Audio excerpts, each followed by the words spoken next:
អាយុដំអភិបាលខេត្តកំពង់ចាមបានថ្លែងអំណរគុណដល់សប្បុរសជនដែលនាំយកអំណោយជាសម្ភារៈនិងថវិកាប្រគល់ជូនរដ្ឋបាលខេត្តកំពង់ចាមក្នុងស្មារតីខ្មែរជួយខ្មែរ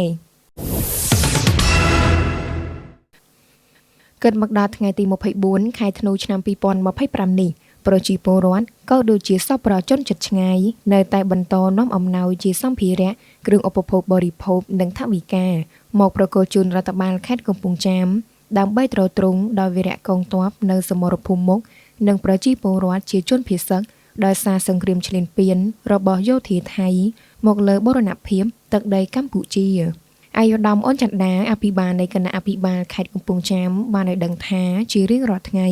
មានសប្បុរសជនជាច្រើនបានបន្តនាំយកអំណោយមកប្រគល់ជូនរដ្ឋបាលខេត្តកំពង់ចាមសមាជិកភាពទាំងនោះរួមមានអាយុដំលោកជំទាវអ្នកអុកញ៉ាលោកអុកញ៉ាលោកអភិបាលក្រុងស្រុកលោកស្រីជាប្រធានមន្ត្រីអង្គភាពជុំវិញខេត្តព្រមទាំងក្រុមហ៊ុនវិស័យឯកជននិងប្រជាពលរដ្ឋផងដែរដោយគ្នានោះដែរអំណោយសប្បុរសជននិងប្រជាពលរដ្ឋដែលបានរួមចំណែកជាមួយរដ្ឋបាលខេត្តរួមមានថវិកាអង្គរមីអំបុកទឹកបរិសុទ្ធភេសជ្ជៈនិងថ្នាំពេទ្យជាដើម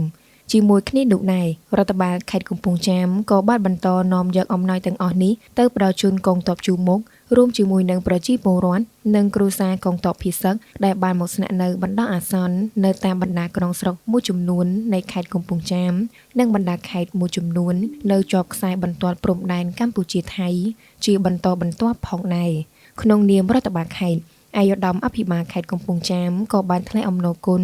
យ៉ាងជ្រាលជ្រៅបំផុតចំពោះទឹកចិត្តសប្បុរសធម៌របស់បងប្អូនប្រជាពលរដ្ឋនៅខេត្តកំពង់ចាមក្នុងស្មារតីខ្មែរជួយខ្មែរដើម្បីអធិបតេយ្យភាពជាតិនិងបូរណភាពទឹកដី។